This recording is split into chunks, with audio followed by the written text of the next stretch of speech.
In a private Chicago restaurant on a rainy evening in 2025, Michael Jordan's sister, Roslyn, is about to reveal a secret her brother has carried for 40 years.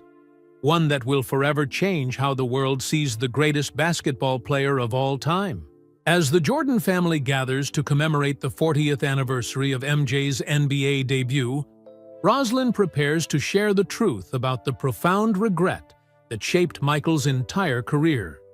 His decades-long silence on social issues despite his unprecedented platform, breaking a promise he made to his father before James Jordan's tragic murder in 1993. "There's something about your father that even you children might not know," Roslyn says, her voice cutting through the quiet conversation at the table. What happens next will stun the sports world and rewrite the legacy of an icon who finally decides, at age 62, that it's time to make his most important comeback. Not to basketball, but to the purpose his father always hoped he would embrace. The trophy room wasn't open to the public tonight. The restaurant's warm lighting cast a gentle glow over the dozen people gathered around the long mahogany table. Outside, Chicago's evening traffic hummed beneath the May sky. But inside, the world of the Jordan family existed in its own bubble of privacy. Marcus Jordan stood at the head of the table, champagne flute raised. At 34, he carried himself with the same confidence as his father, though he'd forged his own path in the business world rather than chasing basketball ghosts.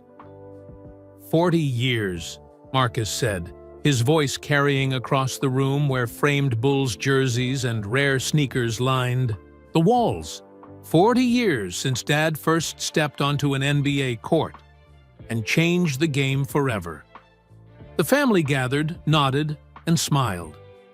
Jeffrey, the eldest son, sat beside his sister, Jasmine. The 17-year-old twins, Victoria and Isabel, sat quietly next to their mother. Cousins and other extended family filled the remaining seats. Everyone except the man himself. Michael Jordan had promised to join later, claiming a business matter needed his attention first. "Some of you weren't even born when Dad was playing," Marcus continued, glancing at his teenage half-sisters. "But you've all grown up in the shadow of what he accomplished." "Shadow's right," Jeffrey joked, earning light laughter. "Try playing a pickup game when your last name is Jordan." Across the table, Roslyn Jordan sat quietly. At 67, Michael's older sister had the same expressive eyes as her famous brother. She'd been there from the beginning, before the fame, before the championships, before Air Jordan was anything more than a skinny kid with dreams. "None of us could escape the spotlight," Marcus acknowledged. "But tonight isn't about that pressure. It's about family, about the man behind the legend only we got to see." Roslyn ran her finger along the rim of her water glass, her expression thoughtful. The servers began bringing out the first course, plates of arugula salad with shaved parmesan and warm bread. "You know," Roslyn said suddenly, her voice soft but carrying, "there's something about your father that even you children might not know." The conversation at the table gradually died down as heads turned toward her. Roslyn rarely spoke at family gatherings, preferring to observe rather than command attention. "What's that, Aunt Roz?" Jasmine asked, leaning forward. At 32, she had her father's sharp intelligence and her mother's beauty. Roslyn set down her glass. "Your father told me something once, years ago. Something he's carried with him his whole life. A regret so deep it shaped everything he did afterward." A hush fell over the room. Even the servers seemed to slow their movements. "What kind of regret could Michael Jordan possibly have?" Jeffrey asked, voicing what everyone was thinking. "The man's accomplished everything." "That's what the world thinks," Roslyn replied, a sad smile crossing her face. That's the story everyone tells. 6 championships, 5 MVPs, billions in the bank, and the greatest basketball player who ever lived. But your father's had a weight on his shoulders since he was young, and he's never let it go. Victoria, the more outspoken of the twins, frowned. "Is this about Grandpa James?" she asked, referring to Michael's father, who had been murdered in 1993, a tragedy that had deeply affected the family. "It's connected to your grandfather," Rosalind nodded. "But it goes deeper than that. It's something your father confided in me during his playing days. Something he made me promise never to tell anyone." Marcus set down his champagne flute. "Then maybe you shouldn't, Aunt Rose. If Dad wanted us to know—" "He does," Rosalind interrupted, surprising everyone. "That's why I'm bringing it up now. He called me last week and said it was time. He's 62 now.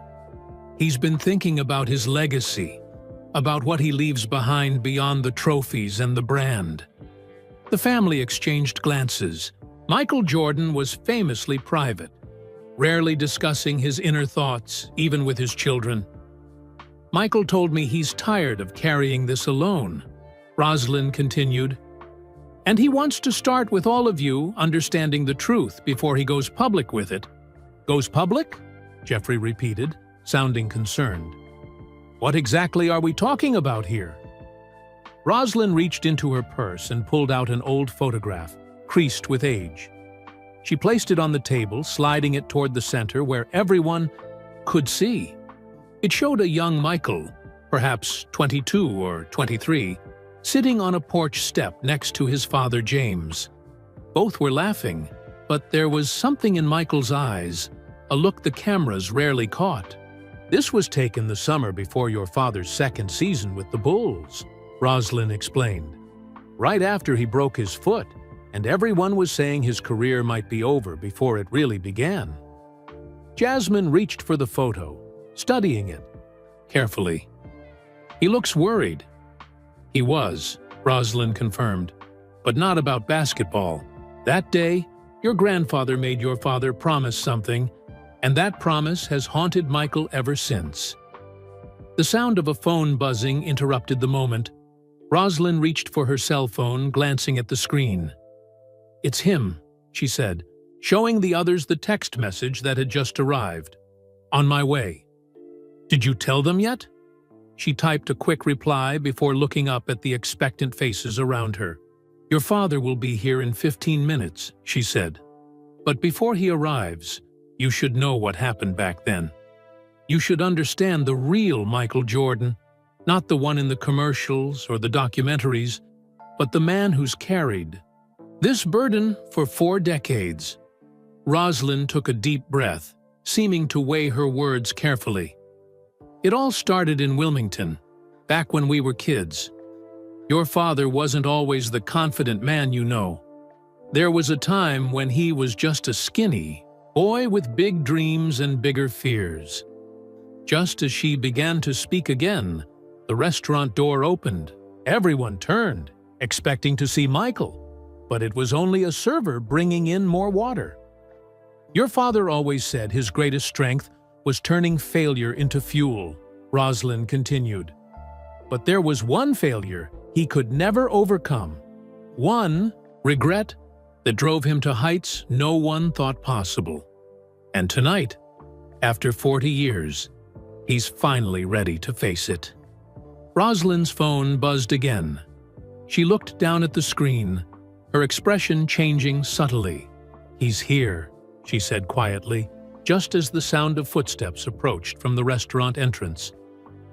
"And now you'll all finally understand the truth about Michael Jordan." The footsteps grew louder. The family's heads turned toward the entrance. But instead of Michael Jordan's commanding presence, it was only the restaurant manager coming to check if they needed anything. Rosalind's shoulders relaxed slightly. "False alarm," she said. "We have a few more minutes." She looked down at the old photograph again. "Before your father arrives, let me take you back to where it all began." The family leaned in as Rosalind transported them to another time, another place. Wilmington, North Carolina, 1972, she began. Gordon Road wasn't much to look at back then.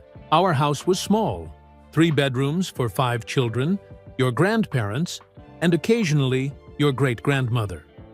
Michael and I shared a room with our brother Larry for years. Dad shared a bedroom? Victoria asked incredulously, thinking of her father's 56,000-square-foot mansion in Jupiter, Florida. Hard to imagine, isn't it? Rosalind smiled. But that's where your father's story really starts. Not in Chicago, not at North Carolina, but in that crowded little house where he learned what it meant to fight for everything he got. Rosalind's voice took on a rhythmic quality as she spoke, like someone who had carried these memories for decades, turning them over in her mind until they were smooth as river stones. Your grandfather James worked at General Electric and later as a supervisor at a textile plant. Your grandmother Dolores was a bank teller. They weren't poor, but every dollar mattered. Michael didn't grow up with designer clothes or the latest toys. What he did have was a backyard with a dirt court and a makeshift hoop his father put up. Jeffrey nodded. Dad told us about that hoop. Said he'd play until it was too dark to see the rim.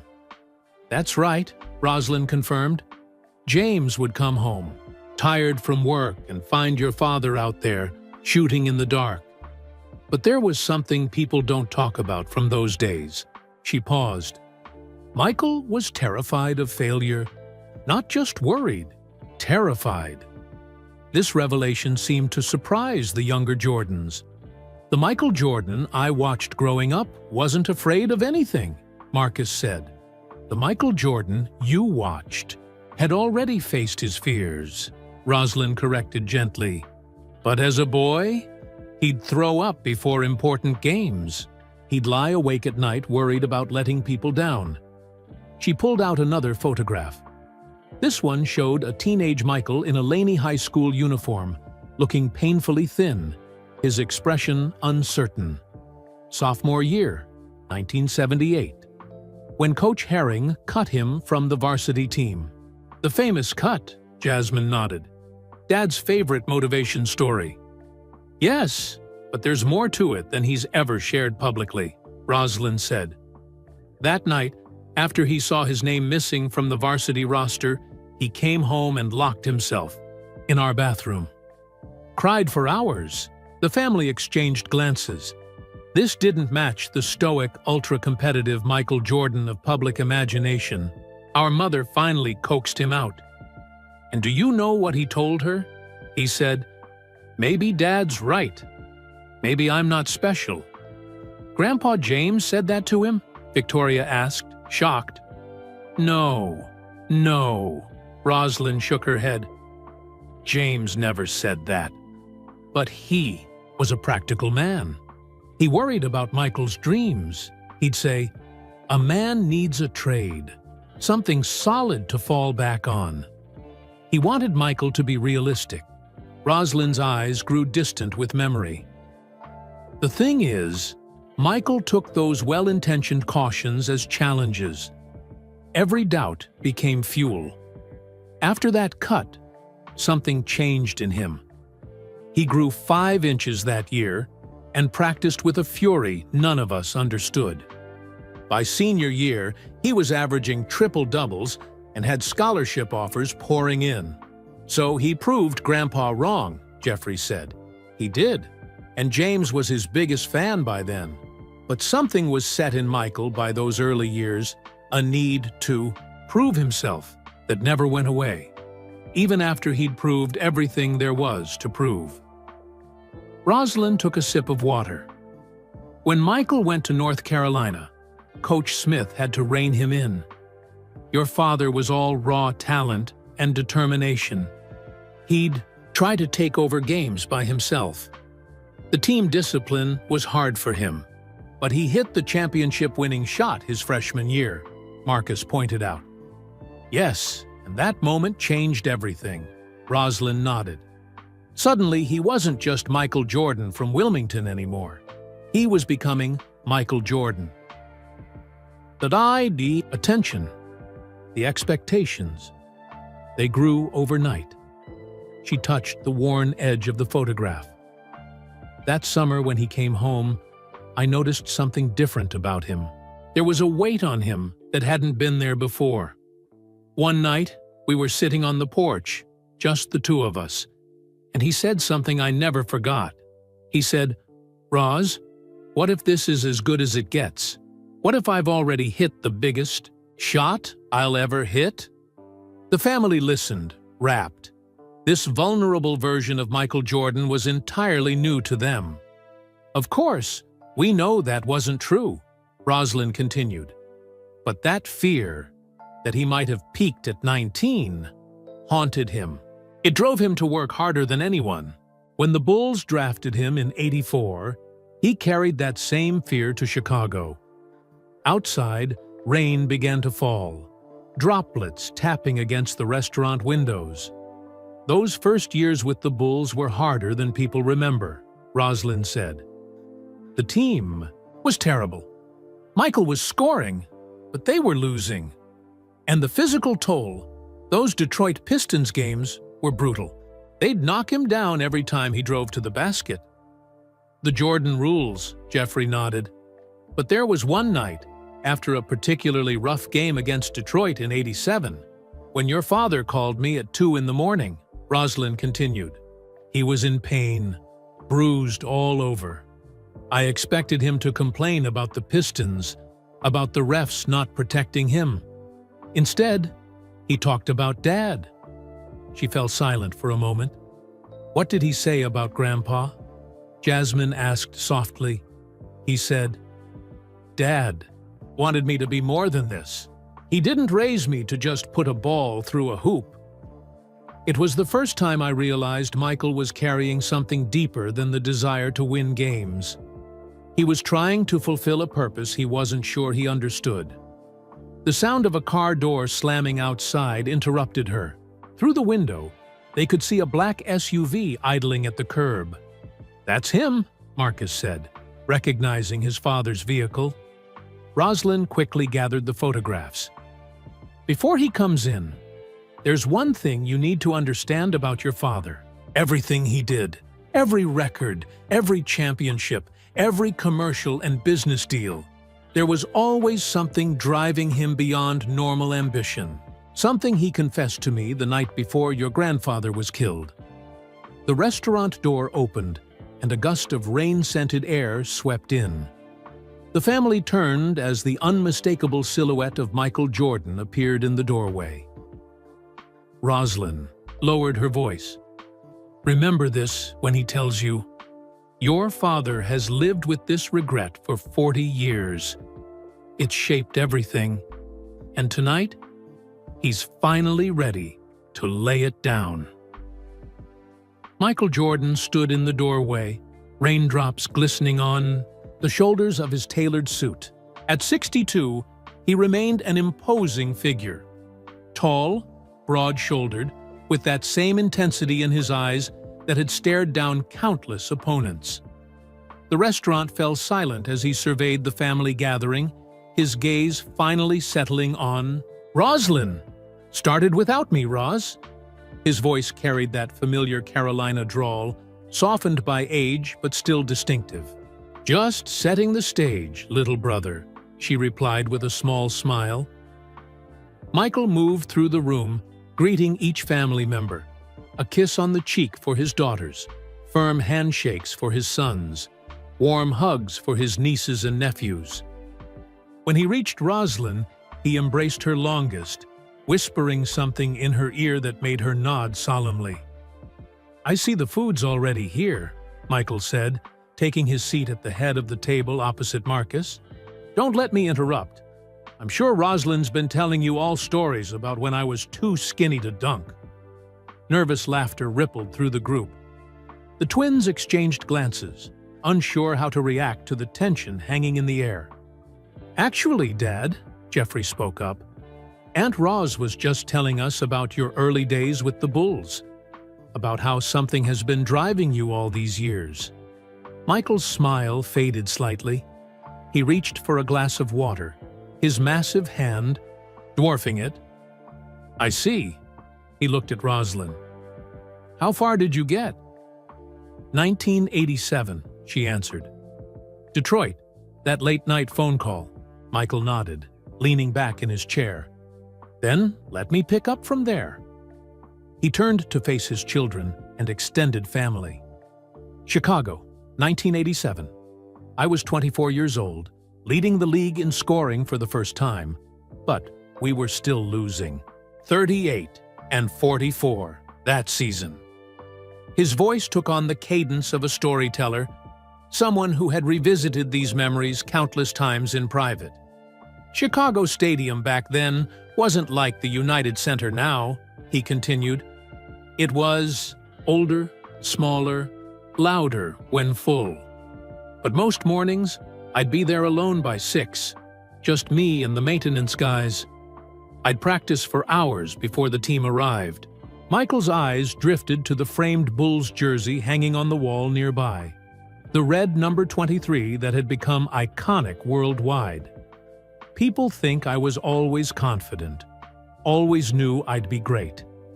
Truth is, those early years, I was terrified of failing. The Bulls had drafted me to save the franchise. Season ticket sales tripled the year I arrived. That's a lot of pressure for a kid from Wilmington. Marcus nodded. You've always said your competitiveness drove you. That's the story I've told, Michael acknowledged. And it's partly true. But there was more to it. He glanced at Rosalind, who gave him an encouraging nod. The night before my first All-Star game in '85, my father called me. I was nervous. All these legends I'd be playing with and against. Bird, Magic, Isaiah. Dad sensed it. He told me something I carried with me through my entire career. He said, "Remember, basketball is what you do, not who you are." Michael's voice softened. I said all the right things. Yes, sir, I understand. But the truth is, I didn't. Couldn't separate myself from the game. Every loss felt like personal failure. Every criticism was an attack on my worth. He traced the condensation on his water glass. By '87, I was the face of Nike. The commercials, the shoes. Air Jordan was becoming a global brand. People wearing my name on their feet in places I'd never even visited. The famous "It's Gotta Be the Shoes" campaign, Jasmine said. Michael nodded. Spike Lee as Mars Blackman. Suddenly, I wasn't just an athlete. I was a business, a brand, a cultural icon. The money was pouring in, but something was getting lost. He fell silent for a moment, seeming to organize his thoughts. The night Rose mentioned after that Detroit game, I was lying in my apartment, ice packs everywhere. The Pistons had put me on the floor a dozen times. Laimbeer, Mahorn, Rodman, they were relentless. I called Rose because I couldn't sleep, not just from the pain, but from this growing feeling that I was headed down a path I hadn't intended. What path was that, Dad? Victoria asked quietly. Becoming just another rich athlete. Just another celebrity. Michael's eyes hardened. My father didn't raise me for that. He worked factory jobs his whole life, came home with calloused hands, never complained. He taught us dignity, purpose, responsibility to others. But you've given millions to charity, Jeffrey pointed out. Money is easy to give when you have plenty, Michael replied. Time, attention, your voice. Those are harder, Rosalind interjected, gently. Tell them about the championship years, Michael. About what you told me after the first one. Michael's expression changed, a mixture of pride and something more complex crossing his features. 1991. We finally got past Detroit in the Eastern Conference Finals, then beat Magic and the Lakers for the championship. First title for the franchise. He looked around the table. Everyone thinks that must have been the happiest moment of my life. And I was happy, don't get me wrong. But that night, after all the celebrations, I sat alone in my hotel room looking at that trophy, and I felt hollow. The family listened. In stunned silence, I called Roz. It was 3 in the morning, Chicago time, which meant it was 4 in North Carolina. I woke her up, but she listened anyway. Michael shot his sister a grateful look. I told her, "I've reached the top of the mountain, and there's nothing here." Michael's voice grew husky with emotion. All those years of work, of pain, of sacrifice. And when I finally got what I thought I wanted, it didn't fill the hole I was trying to fill. Outside, the rain fell harder, drumming against the windows.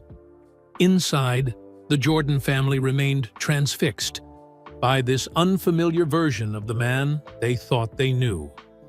The next 5 championships, the records, the MVP awards, I kept chasing more, thinking the next achievement would finally be enough. But it never was, because what I was missing couldn't be won on a basketball court. Michael's gaze returned to the old photograph of him and his father that Rosalind had placed on the table earlier. "Dad knew," he said softly. He always knew there was more to life than fame or fortune. He tried to tell me, and I thought I was listening. But I wasn't. Not really. Not until it was too late. A heaviness settled over the room at Michael's words. Marcus signaled discreetly to the servers to give the family privacy, and they withdrew silently to the kitchen. "Too late?" Jasmine prompted gently. "What do you mean, Dad?" Michael took a deep breath, his broad shoulders rising and falling. After that first championship, everything accelerated. The Bulls became a global phenomenon. Kids in China and Brazil were wearing Bulls caps. We weren't just winning, we were changing the game, changing the culture. He drummed his fingers on the cue table, a habit his children recognized from moments when he was organizing his thoughts. From 91 to 93, those first 3 championships, I was at my peak physically. The basketball was perfect. His eyes lit up momentarily with the memory. Working with Scotty, with Phil Jackson's triangle offense, it all clicked. 3 straight championships. But perfect basketball didn't mean a perfect life, Rosalind added softly. Michael nodded, his expression darkening. The price of fame kept growing. I couldn't go anywhere without being mobbed. Reporters camped outside my house. Every aspect of my life became public property. The gambling stories, Jeffrey said, referencing the media controversy that had surrounded his father during those years. That was part of it, Michael acknowledged. Suddenly, my character was being questioned. People who'd never met me were analyzing my psyche on national television, wondering if I had a problem. All because I enjoyed playing cards on team flights or golf with friends. He shook his head, still bothered by the memory decades later. But that wasn't what really got to me. What bothered me most was feeling trapped by the image I'd helped create. "What image was that?" Victoria asked. Air Jordan. The perfect athlete, the ultimate competitor, the guy who sold shoes and sports drinks with a smile, but never took a real stand on anything that mattered. Michael's voice carried an edge now. Everyone wanted me to just shut up and dribble before anyone even coined that phrase. Marcus exchanged glances with Jeffrey. Their father rarely discussed politics or social issues, even in private. In '92, there were riots in Los Angeles after the Rodney King verdict, Michael continued. Cities burning, racial tensions exploding. Reporters asked me about it. You know what I said? He didn't wait for an answer. Nothing of substance. I deflected, said something generic about how sad it all was. Michael reached for his water glass again, taking a long sip. That same year, I was asked to endorse Harvey Gantt, a black Democrat running against Jesse Helms for Senate in North Carolina. Helms had a long history of racist positions. You know what I said? The younger family members shook their heads, unfamiliar with this piece of history. Republicans buy sneakers too. Michael quoted himself with visible regret. That became my most famous political statement. I remember that, Rosalind said. Dad was disappointed. Michael nodded soberly. He called me that night, didn't lecture me, just asked questions. What do you stand for, son? When your playing days are over, what will you have used your voice for? He gestured around the restaurant at the memorabilia, the TV, championship trophies, the framed jerseys, the iconic photographs of gravity-defying dunks. I told myself I was focusing on basketball, on being the best, on winning, that there would be time later for everything else. His voice grew quieter. I didn't know how little time we had left. No one spoke. The murder of James Jordan in 1993 had been a devastating blow to the family, one they rarely discussed with outsiders. That summer, after the third championship, I was flying high. Three-peat. Olympic gold medal with the Dream Team. Global icon. I thought I was untouchable. Michael's jaw tightened. Then my father was killed, and everything changed. He fell silent, his eyes distant.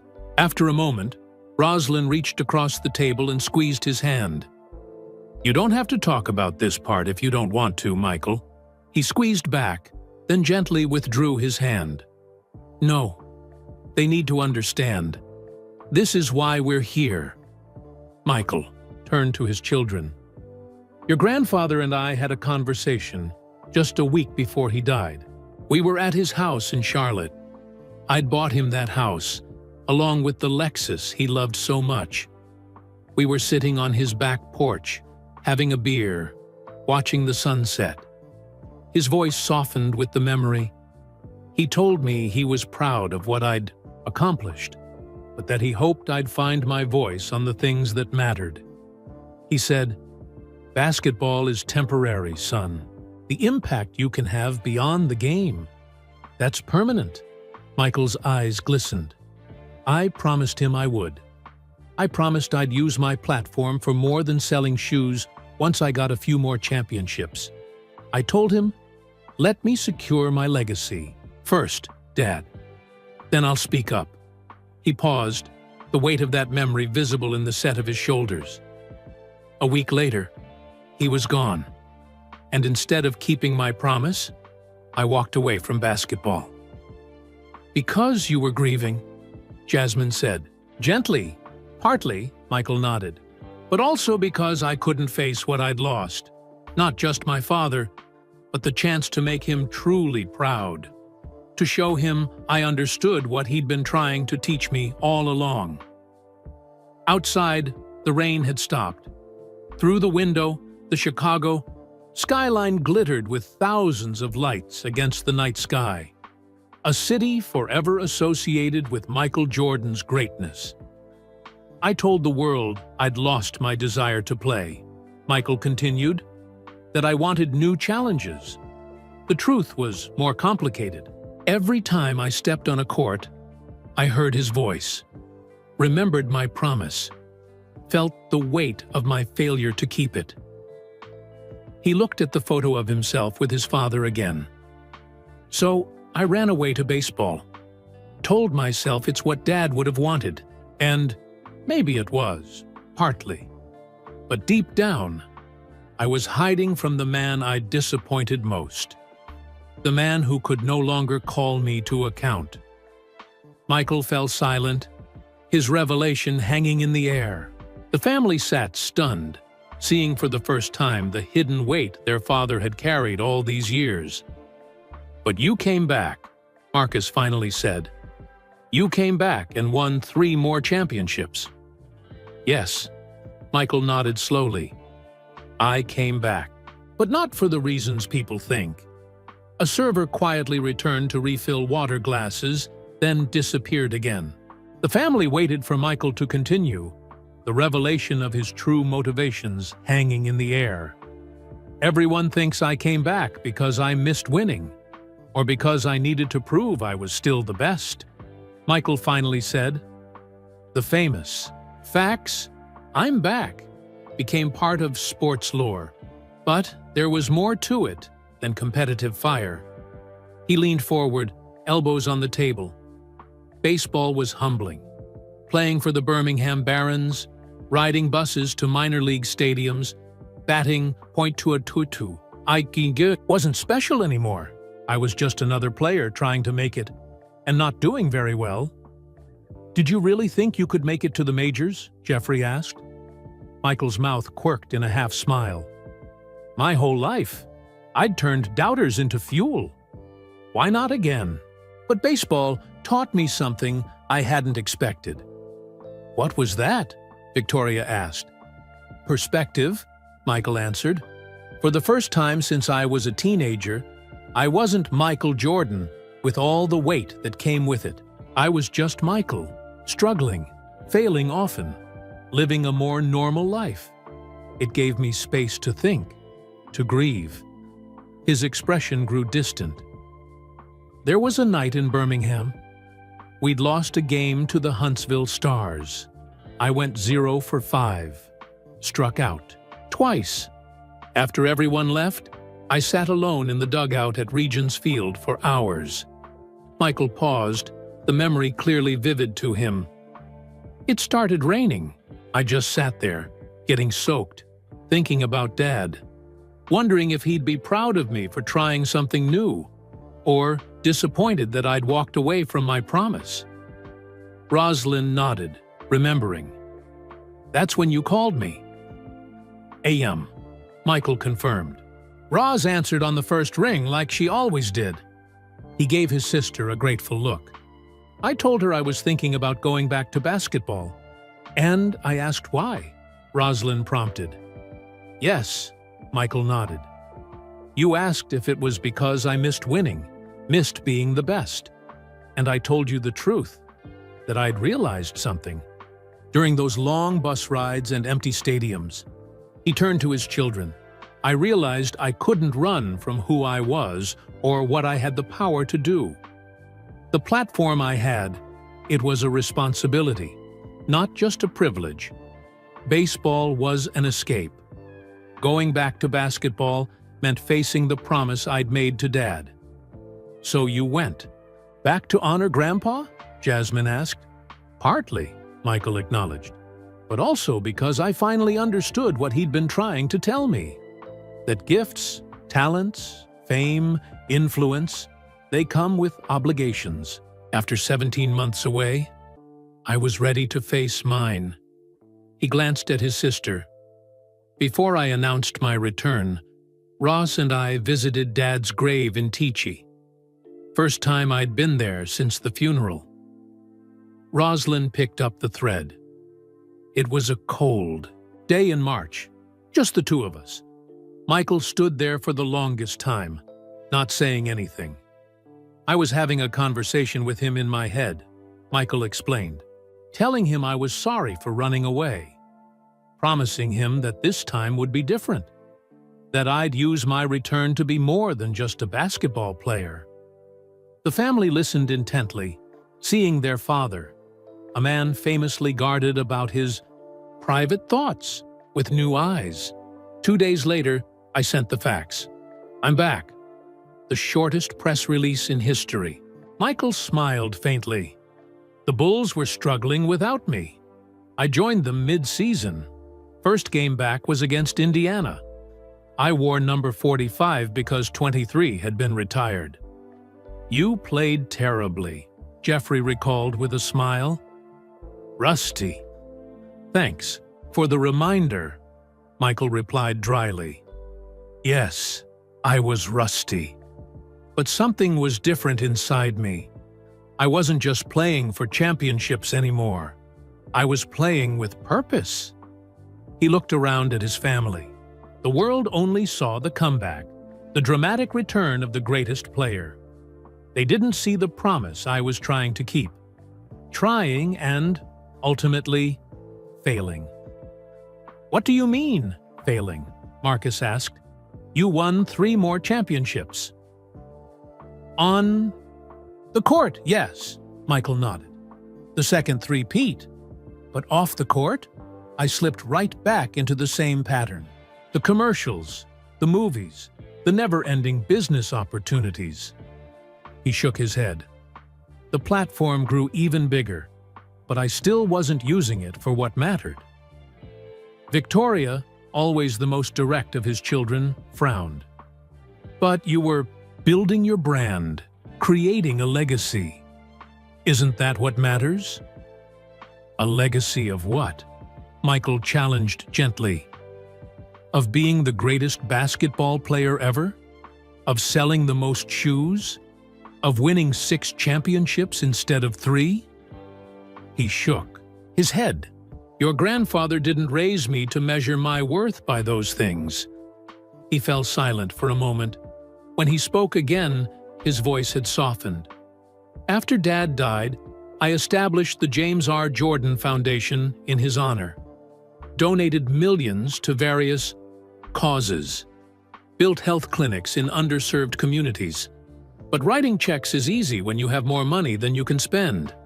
What's harder is standing up, speaking out, using your voice when it might cost you something. Like what Muhammad Ali did," Jeffrey suggested, "or more recently, LeBron."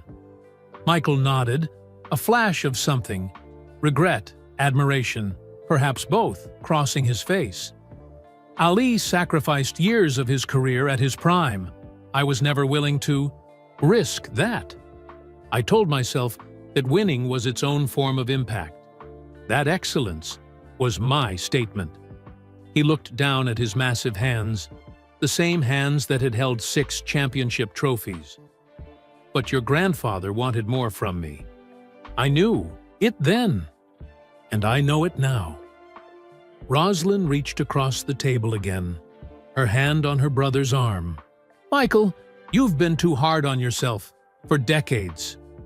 "Maybe," he conceded. "But here's something I've never told anyone, not even you, Roz." The family leaned forward slightly. "The night we won the 6th championship in '98, the famous last shot game against Utah." Michael's voice grew quieter. "After all the celebrations, the interviews, the champagne, I went back to the hotel room and cried for hours." Jasmine's eyes widened. "Cried? Why?" "Because I knew it was over. Not just my time with the Bulls, but the chance to use that platform the way I'd promised Dad I would. I'd reached the mountaintop, again, become the undisputed greatest ever, and still hadn't fulfilled the promise that mattered most." Michael looked up, his eyes meeting each family member's gaze in turn. "That's the regret I've carried all these years. Not a missed shot, or a lost game, or a business opportunity that didn't pan out. But the fact that when I had the world's biggest stage, I chose safety over courage, silence over speaking up, brand over beliefs." Outside, a car honked in the Chicago night. Inside, the Jordan family sat in stunned silence, witnessing a confession none of them had expected. "But Dad," Marcus finally said, "you were just trying to—" Michael held up his hand. "I've made my peace with it, son. That's why we're here tonight, because after all these years, I'm finally ready to do something about it." Silence hung over the table as the family processed Michael's words. Jeffrey was the first to speak. "What are you planning to do, Dad?" Michael's expression shifted into something his children rarely saw: vulnerability mixed with resolve. "Before I get to that, I need you to understand what happened after that 6th championship. Why I came back again with Washington, and what I've been wrestling with since I truly retired. He glanced at his watch. But first, I need some air. Walk with me? The family rose, following Michael through the restaurant's side door onto a private terrace overlooking the Chicago River. The night air was cool, carrying the familiar scent of the city Michael had once ruled. Skyscrapers towered around them, their lights reflecting on the dark water below. Michael moved to the railing, looking out at the skyline. His children and sister gathered around him, waiting. After I retired from the Bulls in '98, I thought I was done for good, he began. I became part owner of the Wizards, tried my hand at the executive side of things, but something was still gnawing at me. The competitive fire, Marcus suggested. Michael shook his head. Unfinished business. Not on the court. I'd proven everything there was to prove there. No, it was the other promise, the one to Dad, that kept me up at night. He turned to face his family, leaning back against the railing. In 2000, I started visiting the Berto Center again, the Bulls' practice facility, just to shoot around to think. Being on a court always cleared my head. I remember you disappeared for hours sometimes, Jasmine said. Yes, Michael nodded. I'd go when no one else was there. Just me and the squeaking of my shoes on the hardwood. One night, late, the cleaning crew found me sitting at center court in the dark. He smiled faintly at the memory. They were worried something was wrong, but I was just thinking about something Dad told me once. You can't fix yesterday, but you can make tomorrow different. Michael took a deep breath of the Chicago air. That's when I decided to come back again, as a player with the Wizards. Everyone thought it was about not being able to let go of the game. The truth was more complicated. What was the real reason? Victoria asked. I thought if I came back in a different uniform, with a different team, as an older player with nothing left to prove, maybe I could use that platform differently. Speak more freely. Be more than just a highlight reel. The wind picked up slightly, ruffling Michael's still athletic form beneath his tailored suit. But once again, it didn't work out that way. My body wasn't the same. The Wizards weren't the Bulls. The magic wasn't there. And I found myself falling into the same patterns, focused on performance, on winning, on proving I could still compete, rather than using my voice for something bigger. He gestured toward the United Center, visible in the distance. When I finally retired for good in 2003, I thought that was it, my last chance gone. I told myself I'd focus on business, on ownership with the Bobcats, later the Hornets, on building my brand into a billion-dollar enterprise. Which you did, Jeffrey said with pride. Yes, Michael acknowledged. The Jordan brand thrived. The checks got bigger. Forbes called me a billionaire. But every time I visited Dad's grave, I felt that same heaviness, that same sense that I'd succeeded at everything except the one thing he'd asked of me. He turned, back to the skyline, his silhouette sharp against the city lights. The years passed, my business empire grew, but I kept myself isolated, avoided controversy, stayed in my lane. Until 2020, Rosalind said quietly. Michael nodded slowly. Until 2020, George Floyd's murder, the protests, the country forced to confront its racial wounds.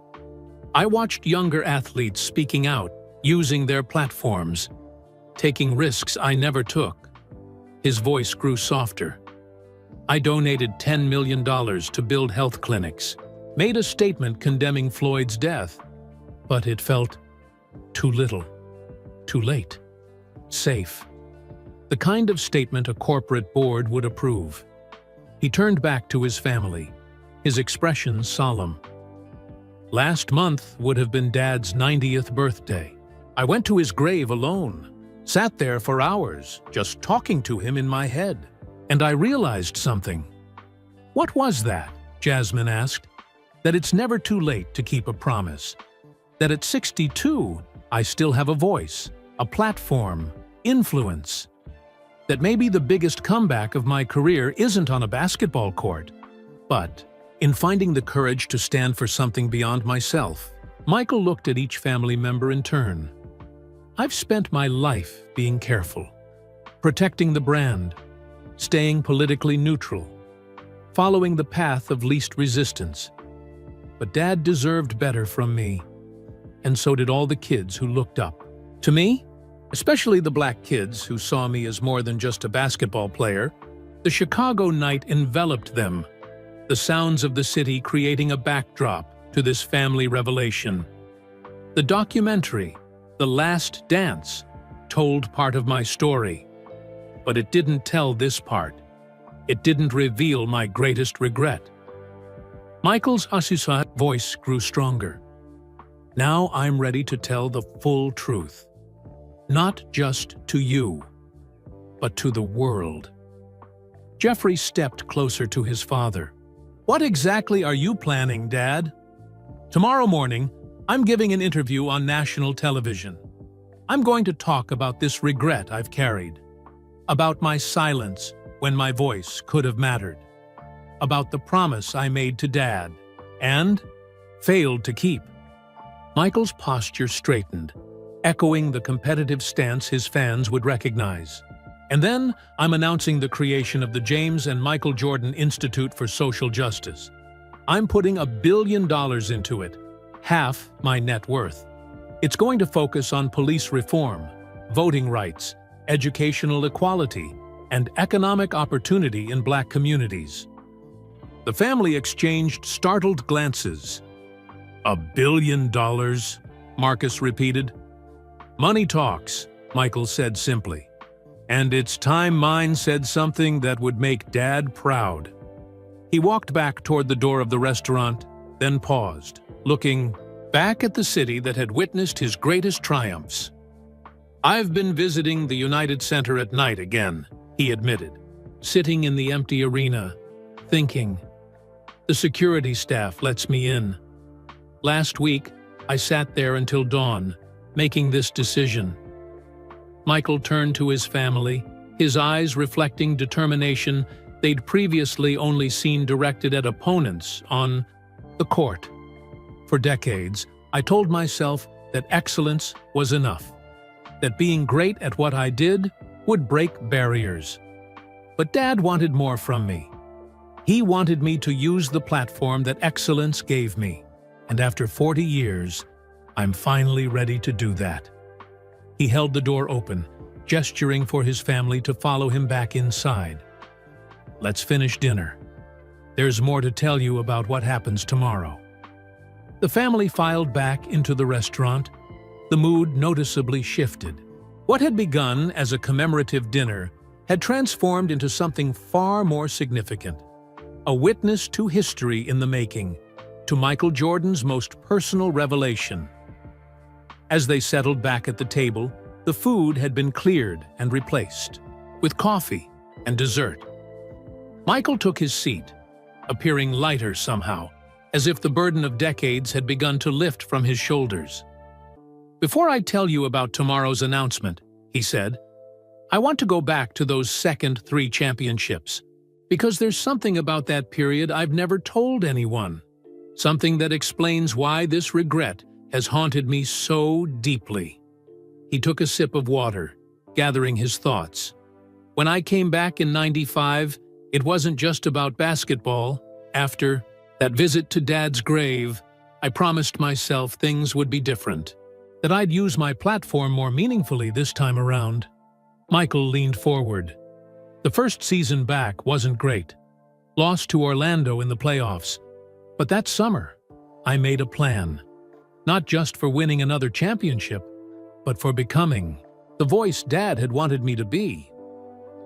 What happened? Jeffrey asked. Fear happened, Michael admitted. In the summer of '96, my agent arranged meetings with several civil rights leaders. I was going to announce a major initiative focusing on economic opportunity in Black communities. Had it all planned out. Press conference, foundation, the works. I never knew about this, Rosalind said, surprised. No one did, Michael replied, because 3 days before the announcement, I canceled everything. Why? Victoria asked. Michael's jaw tightened. Nike executives called, sponsors called, team management called. They never directly told me not to do it. But the message was clear. Michael, you're a global brand now. Political statements alienate consumers. You've got responsibilities to shareholders, business partners. He shook his head, disappointment evident in his expression. And I listened, convinced myself they were right, that I could do more good by building my brand than by taking stands that might diminish it. The family listened in stunned silence. That 1996-97 season, we went 69-13, second best record in NBA history. I won another scoring title, another MVP, another championship. From the outside, it looked like the perfect comeback. Michael's voice dropped lower. But inside, I knew I'd failed again. Failed Dad, failed myself. And as the championships piled up, the regret grew deeper. He looked at his sister. Remember the so-called flu game in the '97 finals against Utah? Rosalind nodded. You could barely stand, but scored 38 points, one of your most famous performances. Everyone thought I was fighting through food poisoning or a virus, Michael Tweety said. The real story was more complicated. His children leaned forward, never having heard this before. That morning, I'd seen a news report about a black teenager killed by police in Chicago. No weapon, shot in the back. While I was in my hotel room in Utah preparing for a basketball game, people in the city I represented were protesting in the streets. Michael clasped his hands together on the table. I called my publicist, told him I wanted to say something about it after the game. He talked me out of it, said it would distract from the finals, create controversy. He looked at each family member. I was so angry at the situation, at my own silence, at the system that made me feel I had to choose between speaking up and being Michael Jordan. I couldn't sleep, couldn't eat. By game time, I was physically ill from the stress and internal conflict. So the flu game was actually, Jeffrey began.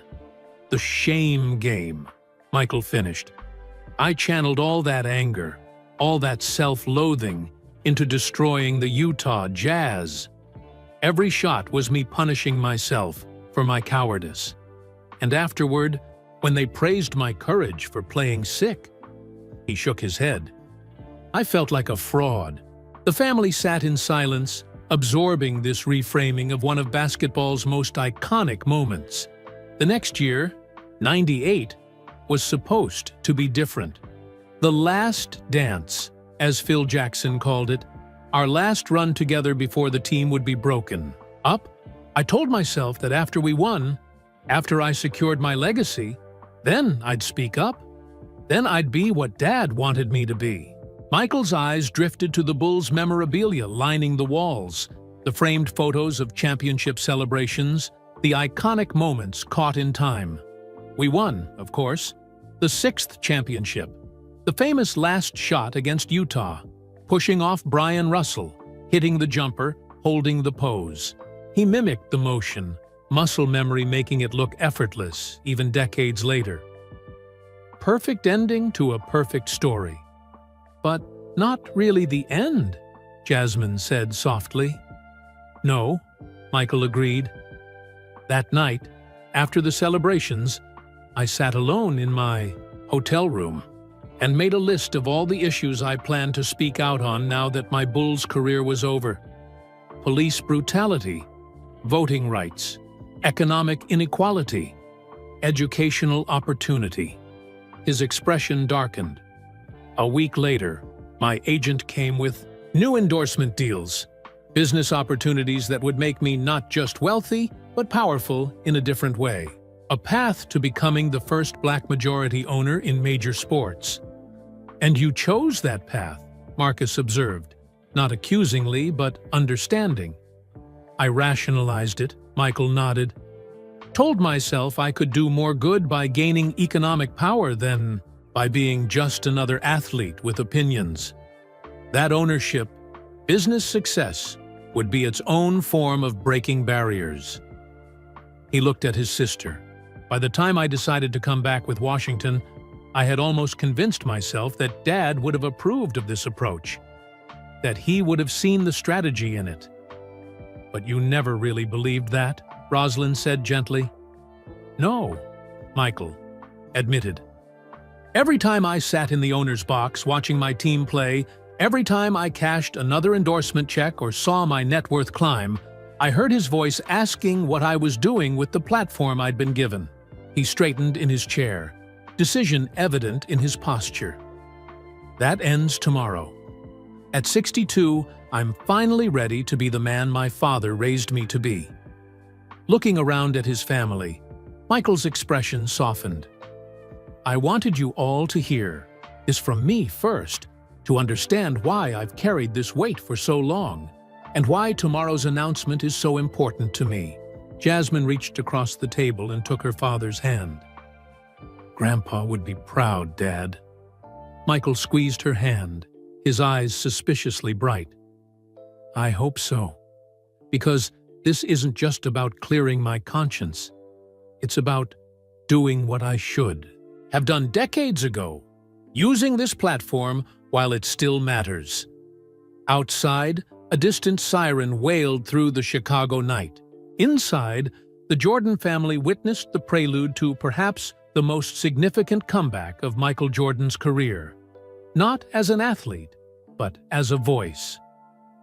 The server returned, quietly clearing coffee cups and dessert plates. Michael checked his eatery watch. It was nearly midnight, but none of the family showed any signs of wanting to leave. The revelation of his decades-long regret and tomorrow's planned announcement had created an atmosphere of anticipation none wanted to break. Tell us about after basketball, Jeffrey prompted. These last 20 years. Michael nodded, his expression contemplative. After the Wizards' comeback failed to give me what I was looking for, I retreated. Focused on business. Bought the Bobcats, now the Hornets. Built my compound in Jupiter, Florida. Tried to convince myself that business success was its own form of impact. And you've been incredibly successful, Marcus pointed out. Forbes puts your net worth at over $2 billion. Money was never the goal, Michael replied. It was just the scoreboard society used to measure me after I couldn't be measured by points and championships anymore. He drummed his fingers on the table, a habit his children recognized from moments of deep thought. The hardest part of the past 20 years has been watching the world change while I stayed silent. Hurricane Katrina devastated New Orleans' black communities. I donated, but said nothing about the government's failed response. The killings of Trayvon Martin, Eric Garner, Tamir Rice. I expressed private sympathy, but no public outrage. Election after election, where voting rights were under attack, I stayed on the sidelines. You weren't the only one, Jeffrey said, attempting to comfort his father. No, but I had a platform others didn't, Michael countered. When I'd visit Nike headquarters in Beaverton, they treated me like royalty. The Jordan brand was bringing in billions. I had the ear of corporate leaders, politicians, influencers. I could have used that access differently. His gaze drifted to the window, where Chicago's skyline glittered against the night sky. The irony is that my silence didn't even work as a business strategy. Look at today's athletes. LeBron, Kaepernick, Rapinoe. They've spoken out, taken stands, and their brands have only grown stronger for it. The world changed, but I was still operating on the Republicans Buy Sneakers Too playbook from 1990. When did you realize that? Victoria asked. Gradually, then suddenly, Michael answered. For years, I told myself I was playing the long game, gaining economic power before using my voice. But watching younger athletes step up while I remained silent? That became harder and harder to justify. He folded his hands on the table. In 2020, during the protests after George Floyd's murder, one of my grandsons, your son, Jeff, asked me a question I couldn't answer. Jeffrey looked surprised. Marcus asked you something? He was only 8 then. Michael nodded. We were watching the news together at my house in Jupiter. Footage of the protests. He looked up at me and asked, Grandpa, you're Michael Jordan. Why don't you say something to make it stop? The family fell silent. Out of the mouths of babes, Rosalind said softly. Yes, Michael agreed.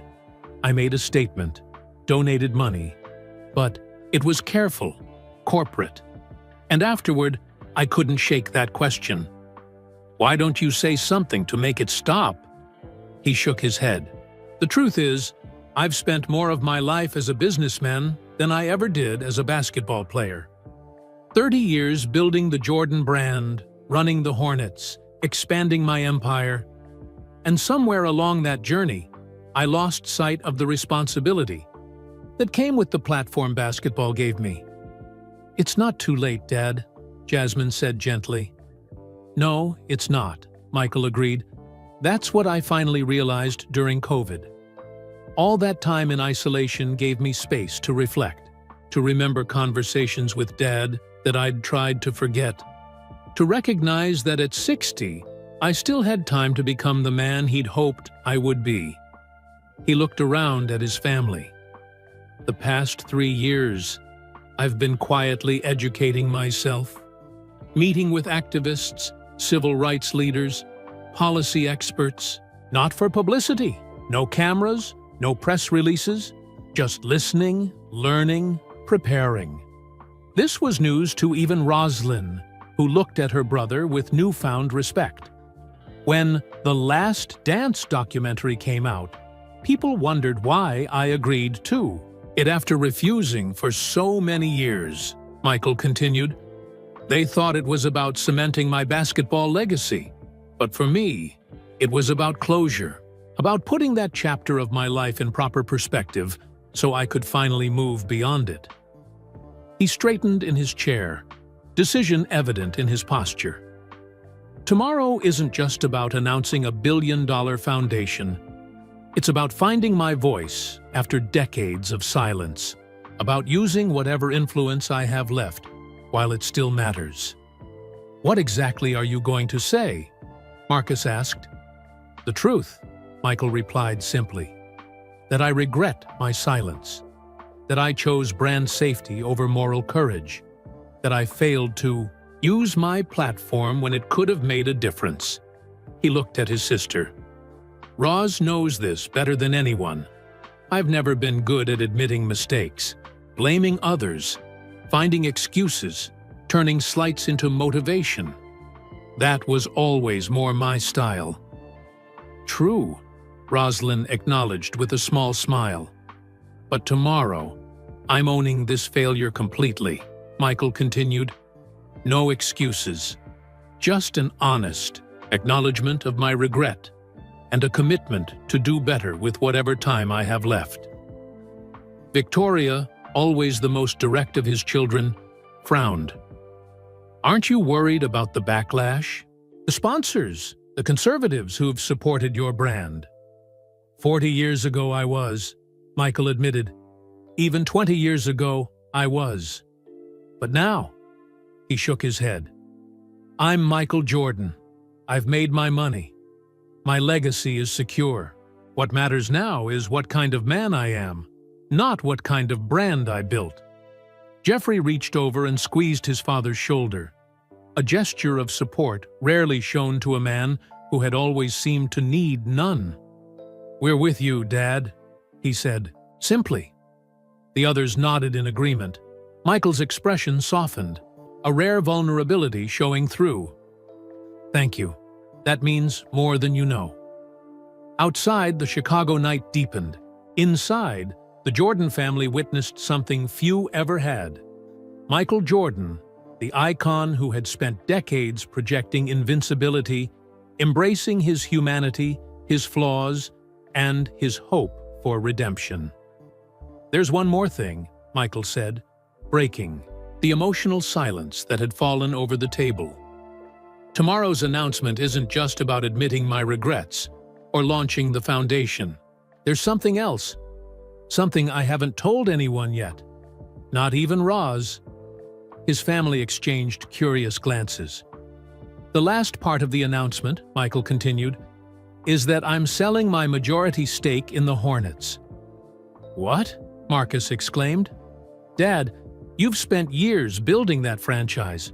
13 years, Michael nodded. "And I've loved it.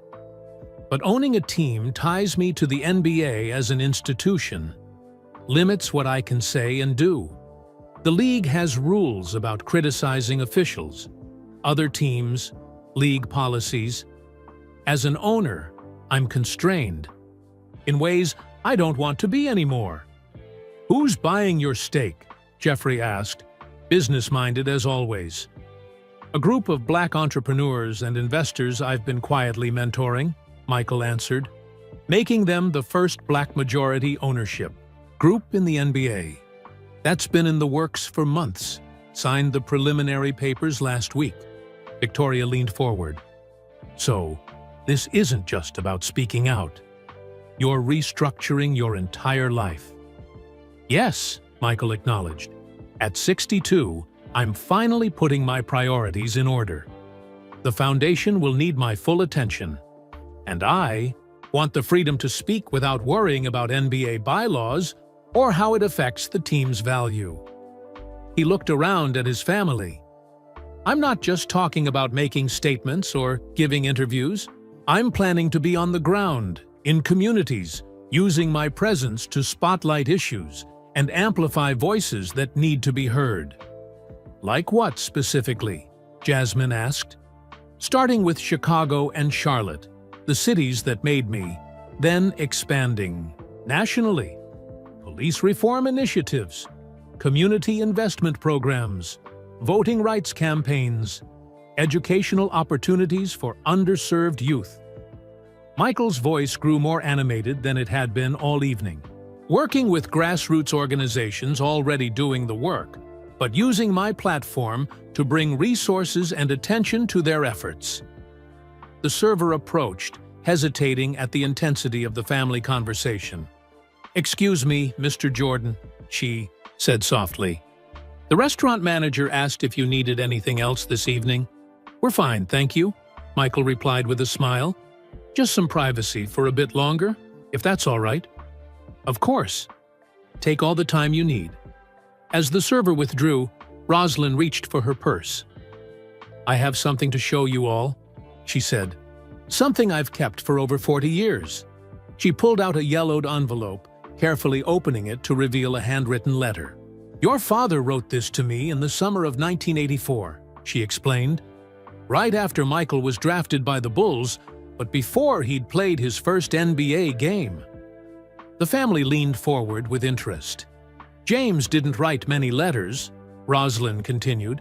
"He was a man of few words, but he made an exception when Michael was about to begin his NBA journey." She unfolded the letter carefully, adjusted her glasses, and began to read. "Dear Roz, watched Michael on TV yesterday, signing with those Bulls. People. Never seen so many cameras for a basketball player. They're calling him their savior already. Talked to him last night, and he's excited but nervous too.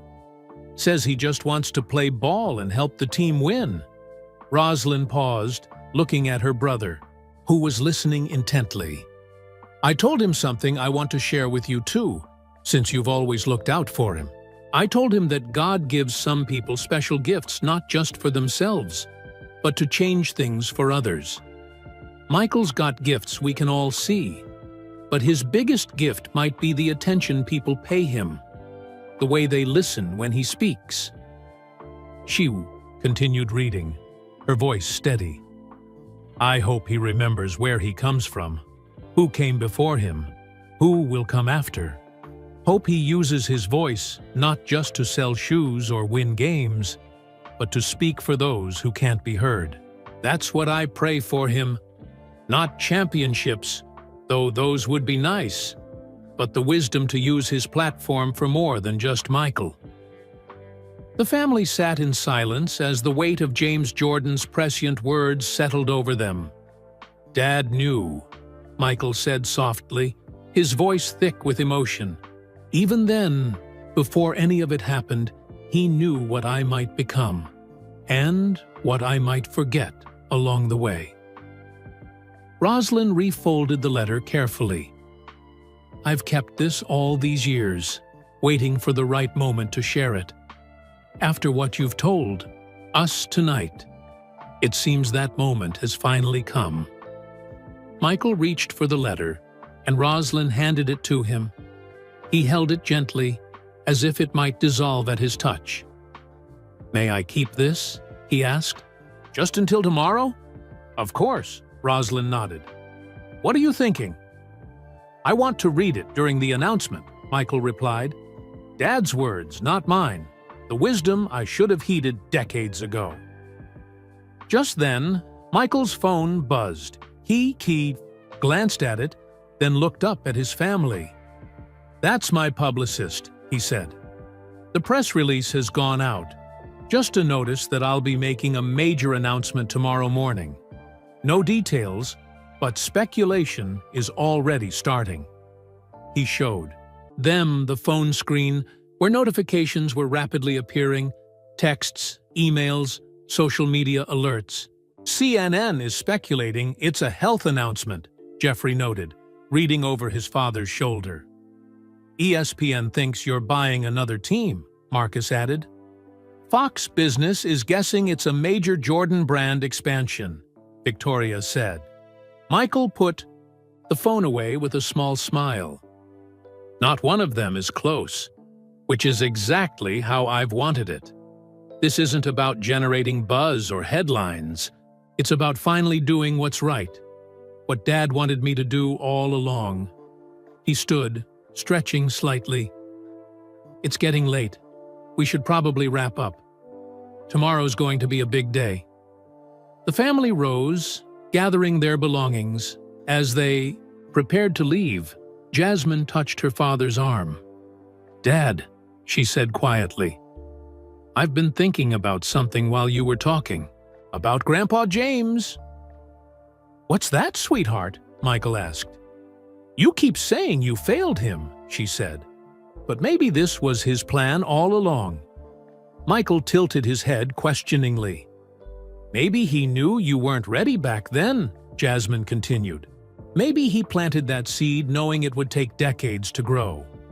That you needed to experience everything you did. The championships, the business success, the failures, before you could truly understand what he was asking of you." Michael stood silent, considering his daughter's words. "Maybe your voice is more powerful now than it would have been then," she finished. "Coming from the Michael Jordan who's lived a full life, who has nothing left to prove, who's finally ready to stand for something beyond himself." Michael pulled his daughter into a tight embrace. "When did you get so wise?" he whispered. "I had a pretty good role model," she replied. "A father who was never afraid to admit when he was wrong and try to make it right." As the family prepared to depart, Michael lingered, looking around the restaurant at the memorabilia chronicling his legendary career. "Tomorrow," he said, more to himself than to anyone else, "we start a new chapter." Morning arrived with a brilliant Chicago sunrise. The Jordan family had gathered in Michael's penthouse suite at his downtown hotel, watching as a team of publicists, network producers, and camera operators transformed the adjoining conference room into a makeshift studio. Outside, media vans lined the street. Satellite dishes pointed skyward. Michael stood at the window, dressed in a simple charcoal suit with no tie, watching the commotion below. The speculation had reached fever pitch. Overnight, his name trending worldwide, sports networks running constant coverage, social media ablaze with theories. 10 minutes, Mr. Jordan, an assistant called from the doorway. Michael nodded, turning back to his family. You don't have to watch from here. There are better seats in the conference room. We want to be with you until the last moment, Jasmine said. The others nodded in agreement. Michael smiled, touched by their support. He reached into his pocket, feeling the folded letter from his father that Rosalind had given him the night before. I've spent 40 years thinking about this moment, he said quietly, imagining what it would feel like to finally say these things publicly. And how does it feel? Jeffrey asked. Like hitting a game-winning shot, Michael replied. That same mix of terror and clarity. A producer appeared at the door. We're ready for you, Mr. Jordan. Michael embraced each family member, saving Rosalind for last. Thank you, he whispered to his sister, for carrying this truth all these years, for waiting until I was ready to hear it. Dad would be proud today, she replied, squeezing his hands. Michael walked alone into the conference room, where a single chair awaited him before a backdrop bearing no logos, no sponsors, no symbols, just a simple blue curtain. 3 cameras faced him, their red lights indicating they were already live. As he took his seat, a makeup artist darted in for final touches, then disappeared. The room fell silent as the producer counted down with her fingers. 3, 2, 1. Michael Jordan, who had faced the world's scrutiny for 4 decades, looked directly into the camera with the same unflinching gaze that had intimidated countless opponents. Good morning, he began, his voice steady. Thank you for joining me today. For once, I don't have a team of speechwriters or brand managers crafting my words. What I'm about to share comes directly from my heart, without filters or corporate approval. He paused, gathering his thoughts. Most of you know me as a basketball player. Some know me as a businessman. Today, I want to speak to you as simply a man. A 62-year-old man looking back on his life with both pride and regret. In the adjoining room, his family watched on a monitor, holding their collective breath. I've achieved more than I ever dreamed possible in my life. 6 NBA championships, 5 MVP awards, a global brand worth billions. By conventional measures, my life has been an extraordinary success. Michael leaned forward slightly, his expression growing more solemn. But there's something I've never spoken about publicly. Something I've carried with me since I was a young man just entering the NBA. A regret that has haunted me through championships, through business success, through every accolade and achievement. He reached into his pocket and withdrew James Jordan's letter. My father, James Jordan, wrote this letter in 1984, just after I was drafted by the Chicago Bulls. I only saw it for the first time last night, when my sister Rosalind shared it with me. But its message is one my father tried to instill in me throughout his life. Michael unfolded the letter carefully and read aloud the passage about God giving people special gifts, not just for themselves, but to change things for others, about using his voice for those who couldn't be heard. When he finished reading, he carefully refolded the letter and looked back at the camera. My father was murdered in 1993, just as I was reaching the height of my basketball powers. Before his death, he asked me to remember that my platform, my voice, was meant for more than just selling products or winning games.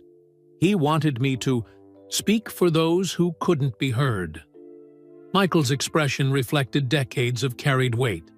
I failed him. For 40 years, I've prioritized my brand over my voice.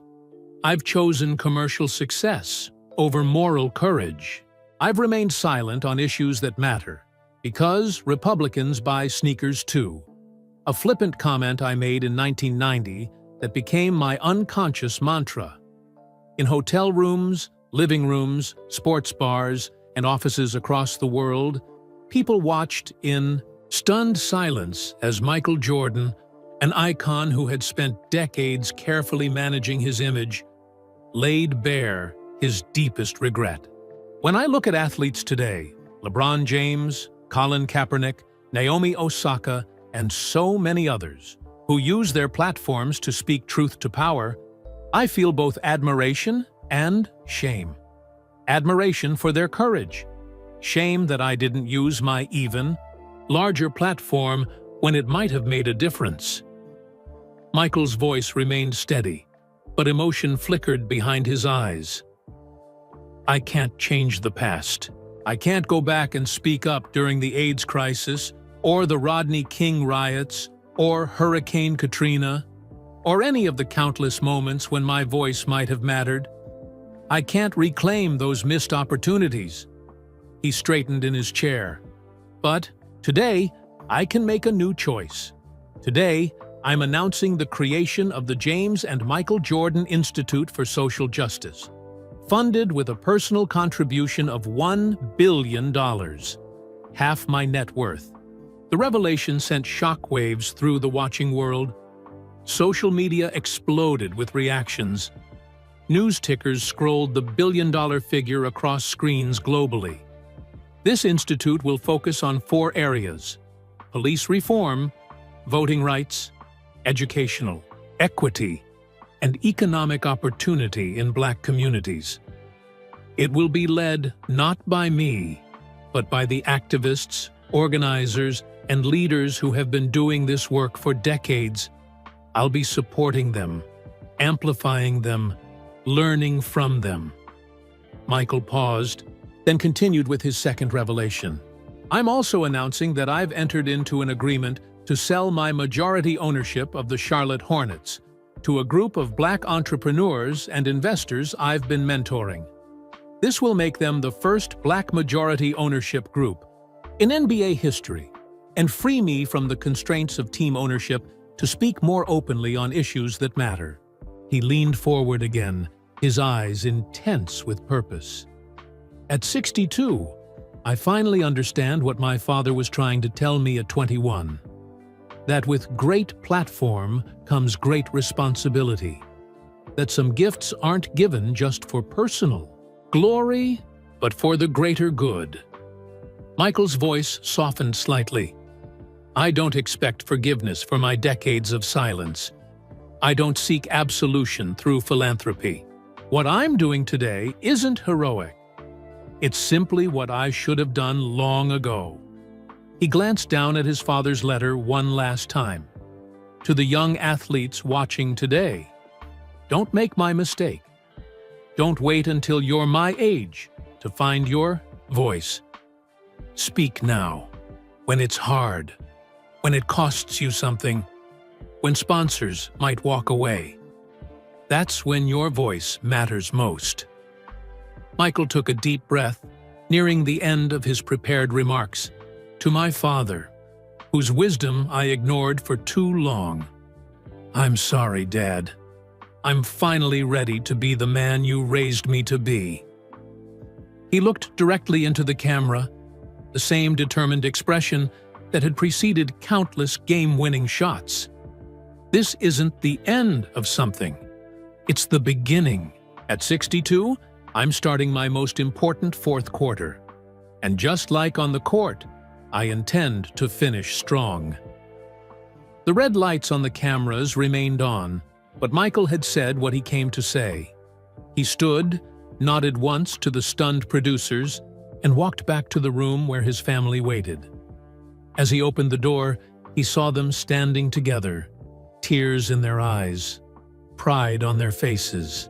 In that moment, Michael Jordan, the greatest basketball player of all time, billionaire businessman, global icon, felt something he hadn't felt in 40 years. Peace. The hours following Michael's announcement passed in a blur. His phone wouldn't. Stop buzzing. Former teammates, rivals, coaches, celebrities, politicians, all wanting to speak with him. Outside the hotel, crowds had gathered spontaneously, some holding signs of support, others simply wanting to witness history. "I didn't expect this kind of immediate response," Michael said, looking out at the growing crowd from his suite window. The family had ordered lunch, choosing to remain secluded while the world processed his revelation. "You underestimated your impact," Jeffrey replied, scrolling through his phone. "It's trending #1 worldwide. Every major network has interrupted regular programming."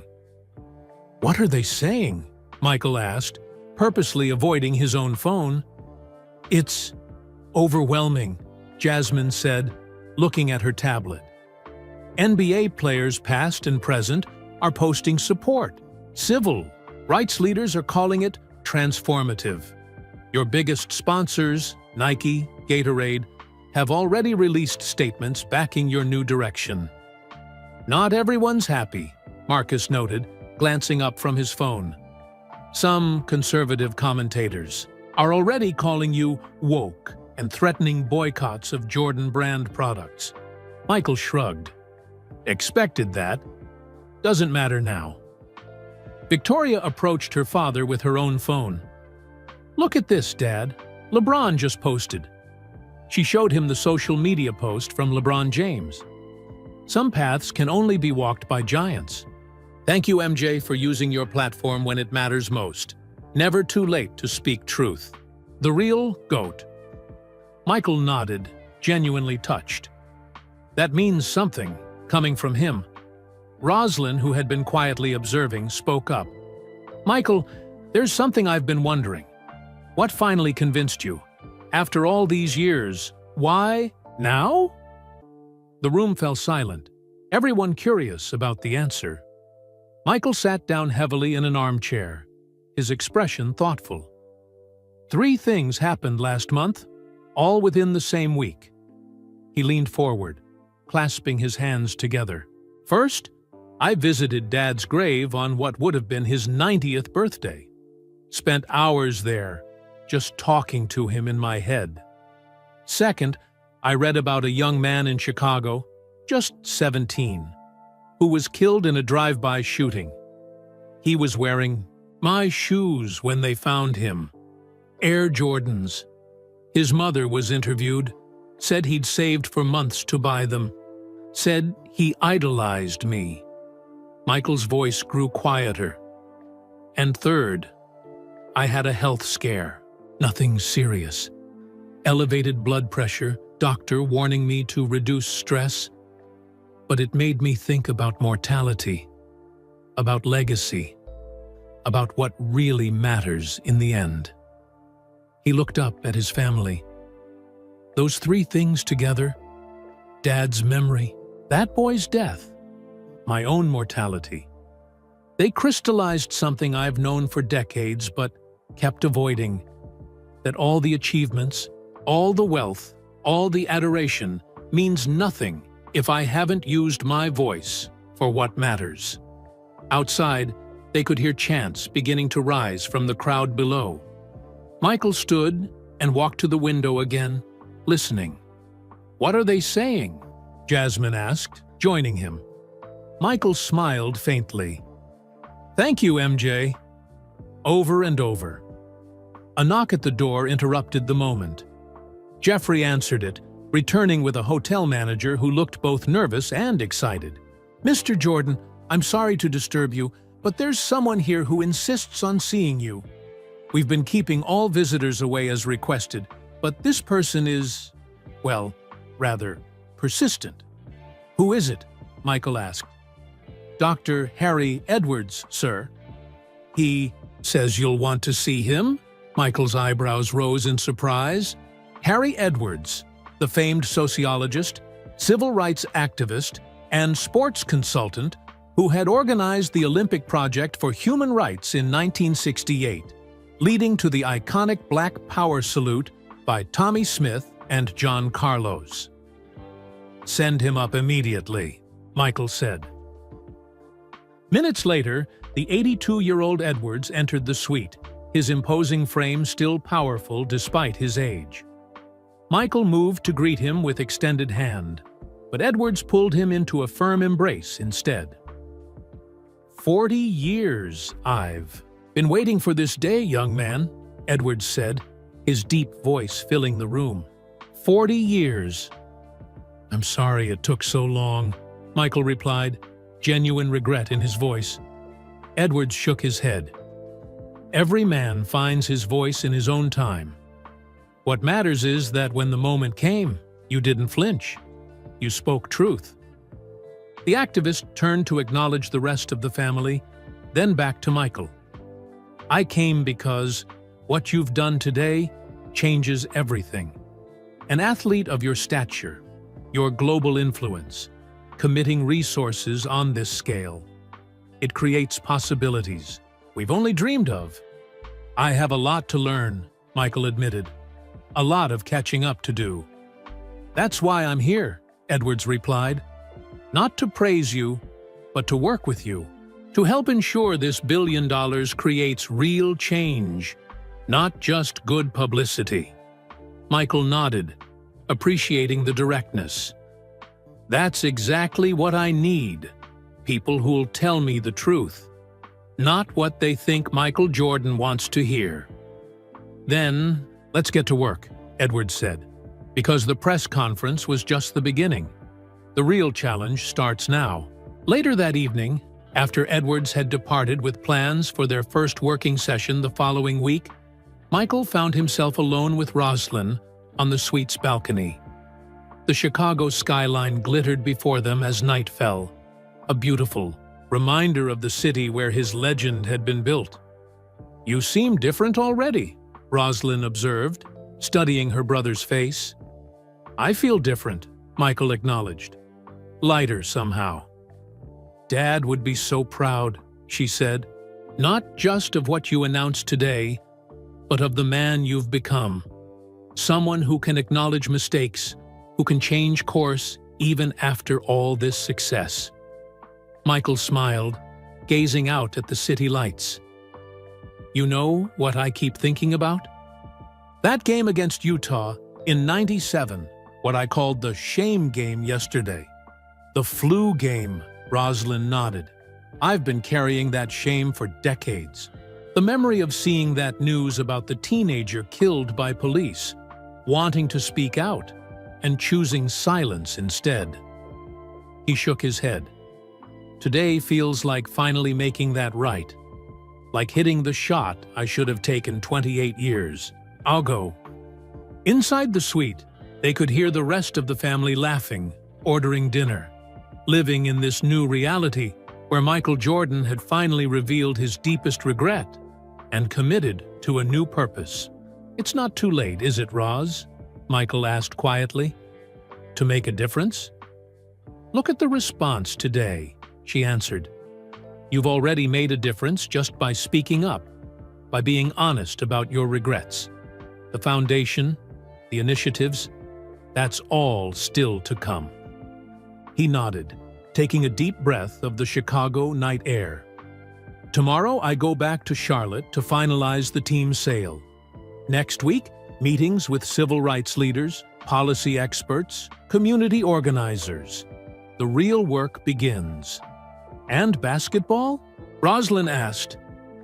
Will you miss being connected to the game? Michael smiled, a genuine smile that reached his eyes. Basketball gave me everything. Fame, fortune, a platform. But it's time to use that platform for something bigger than sports. Something Dad always knew mattered more. As they stood together in comfortable silence, Michael's phone buzzed with a text from Jeffrey. CNN wants to know if you'll do an interview tomorrow about the foundation plans. Michael looked at the message, then back at the Chicago skyline. The city where he had soared through the air, defied gravity, and changed basketball forever. Tell them yes, he replied. It's time to use this voice. Roslyn squeezed his hand, and in that simple gesture was 40 years of shared history. of secrets kept and now revealed, of a promise finally fulfilled. Michael Jordan, the greatest basketball player of all time, had begun his most important comeback, not to the game that made him famous, but to the purpose his father had always hoped he would find, using his unprecedented platform to lift more than just himself, to speak for those whose voices went unheard, to transform his personal regret into lasting change, and in doing so, he had finally found peace. I hope this powerful tale of regret, redemption, and finding your voice resonated with you. Where are you listening from today? We'd love to know in the comments below. If you enjoyed this story, please like this video and subscribe to our channel for more thought-provoking content just like this. Don't forget to share with your friends and family who might appreciate Michael Jordan's journey, spreading both kindness and awareness, one story at a time. Until next time, remember, it's never too late to find your voice and stand for what matters.